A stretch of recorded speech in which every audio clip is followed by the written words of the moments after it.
Hey everybody, this is Jelle, growing bonsai, and no, this is not my backdrop. No, this is not my assistant, and no, this is not my garden. Today we're looking at developing a bonsai. Fast or slow, what's better? And today with Xavier, the bonsai retreat. most of the time you see trees in my garden that have massive pruning scars that are healing over. Or I show you how you sacrifice branches to get a very thick trunk. Not in this video. This video is about the more gentle approach to developing a bonsai. Like this. I have been working on this for 3.5 years. The trunk has not developed all that much, except for it has aged considerably and I don't have any big pruning scars. But let's go back a little bit. Last year I was in the UK. I was visiting Xavier, and I'll link through to one of the videos that we did together when I was there all the way at the end of the video. So keep watching and pop that link, click it at the end of the video. One of the things that Xavier does really well is the development of little elms like this one. Except for, I have a big scar here. His trees typically don't have scars like that, except for a few, and I'm pointing it out to him. That's not for everybody. Some people say, no, I want to gently grow a bonsai. And many of these trees have been in his garden for 2 decades or 3 decades. And he's just been gently pruning back all this extension growth very early on, not allowing any big wounds to form. This is the more elegant way, right? To just clean it up, thin it out. Anyway, let's go to Xavier. Now, besides having an absolute blast here with Xavier, looking at his trees and just discussing all these trees, what I really find enjoyable is these trees that he has. Now you can see he has an enormous collection of trees. And what he has been able to do is grow these trees over decades from very small cuttings to nice elegant bonsai without big cuts. And what do we have here for a gorgeous collection? Xavier, I hope you don't mind. I jumped into your garden and I thought I'd find some examples of good and bad bonsai development. Well, I just thought you'd find bad examples, but you found a few good ones as well, haven't you? Absolutely. I think the nice thing about the bonsais that I see in your garden is you have been doing bonsai for quite a long time. Yes, since 2002. Exactly. And in those years, what you've done, you've meticulously been pruning your trees. You can see that you can see this very well on these trees here. If you look at this and you go around, there is hardly any visible cuts. To be honest, there's only one, tiny, it's up here, and it's almost completely closed. How do you manage that? Each year, I'll cut back the growth to the point that I want it, and then let it grow on. I mean, I haven't had any technical training. In the days these were designed, I hadn't done any experience, I hadn't watched any YouTube. I was literally just learning to cut trees, cut branches until they looked like something that I liked. And how big was this tree when you started this off? It was something like this? Yeah, it was actually a branch that I found discarded in my old refuse pile. So I think that is basically the key message that I now already have in this video. You don't have to start off with big trees or expensive trees. You can just find a branch with roots and pot it up. And then over how many years? That's 20 years. So 20 years worth of pruning and growing out. The result that you have is not a big fat base, but a very nice refined crown.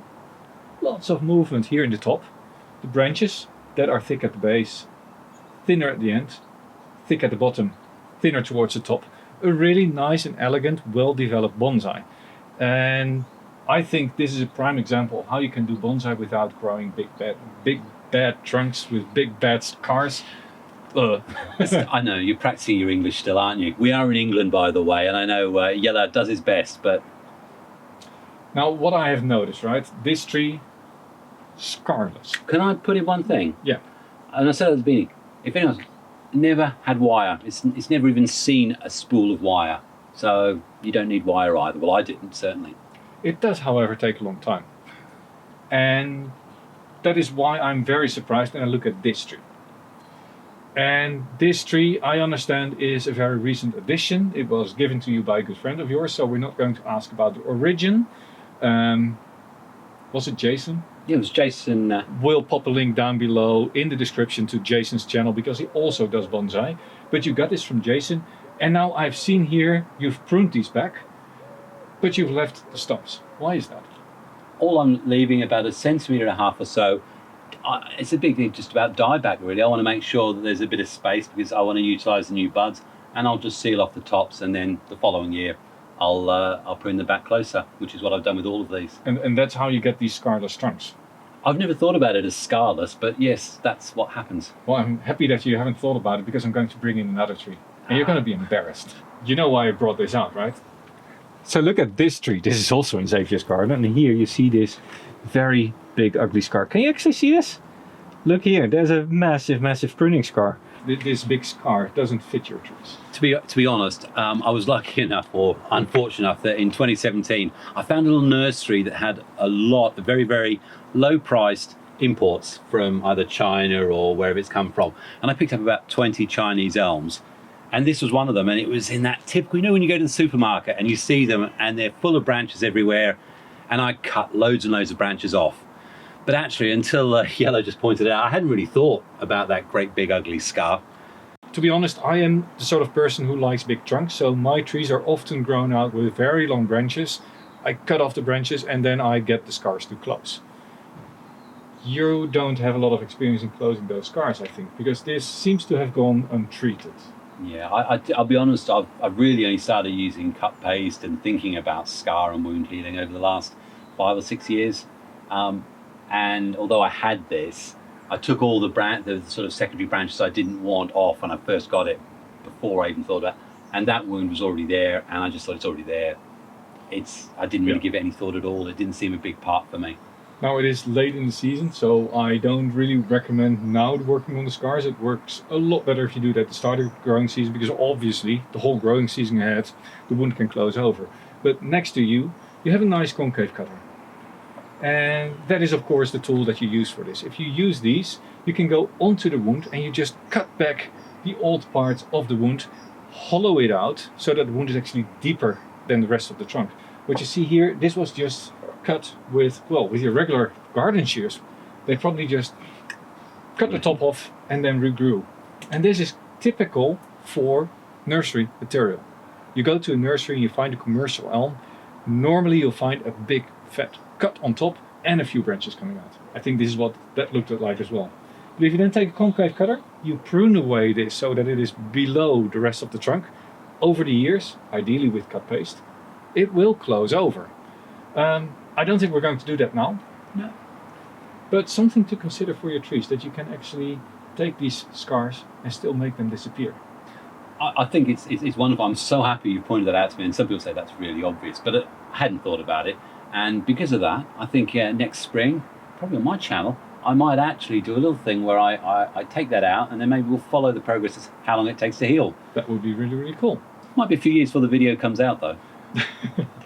Well, this was just a very short video. I might pop in a few scenes of this garden. It was cold this morning. Yesterday we did a little bit of a tour of a nursery. Tomorrow we're going to go and visit Herons Bonsai. Today we're going to visit tomorrow we're visiting Herons Bonsai. Yesterday it was Greenwoods. Yeah. But before we sign off, I want to show you something what happens if you take your time growing out a bonsai and it is age. Age you cannot fake. Not with a hammer, not with putting knives in the bark, just aging a tree naturally. I'm going to grab a tree. Actually, I brought out 2 trees. This is one tree. This is a Chinese elm. And this I showed you just before as one of these scarless trunks. You look at it, it's not completely scarless. You can see a few branches that have been removed. But more importantly, what you see here, this bark has all completely cracked open. And that's the same with this very, very thin tree. You often see bonsai trunks that are very thin and people say they're really, really old. Well, how do you recognize whether they are indeed old? You look at the bark. You see these tiny little lines? That is the bark maturing. It is corking up, it is breaking open. You get these little lines and fissures, and this is what you are after. If you do this in a pot, there will be very fine lines. You don't get this very big, rough, corky plates. You just get thin lines. A sign of a tree that was grown in a pot over decades sometimes, and of great value.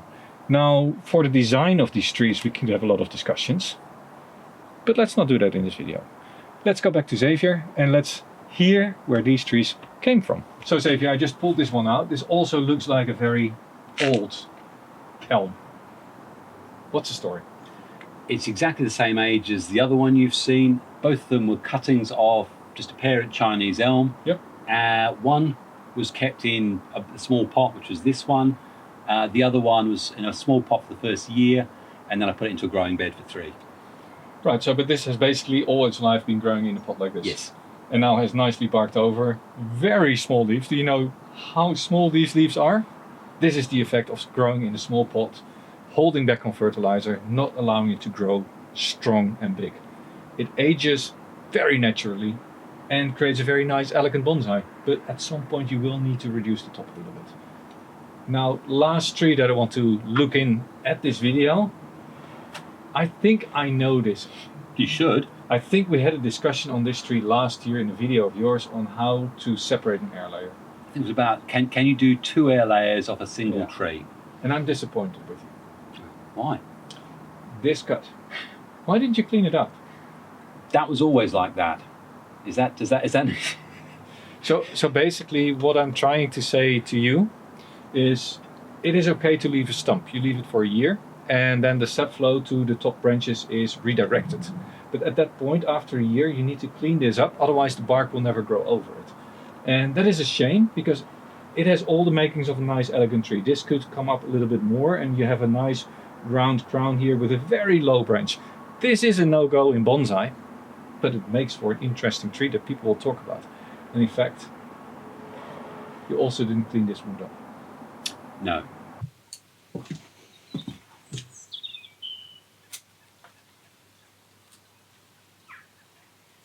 I hope Xavier is watching this because... Xavier, did I do this right? Can you drop me a line in the comment, or maybe you can do a little response short video on how you do this? No. I am being very, very, very harsh with him, but we do have fun. If you think it might be fun to see us talk informally about bonsai over a cup of coffee, I'd like to invite you. There is a video out called Bonsai for Breakfast on Xavier's channel. It's right there. Go and have a look. See you next time, and... Happy bonsai and God bless. Cheers. Oh, keep growing bonsai, of course. You've seen my videos. See you next time. Okay, we can do that actually. No, we can do that.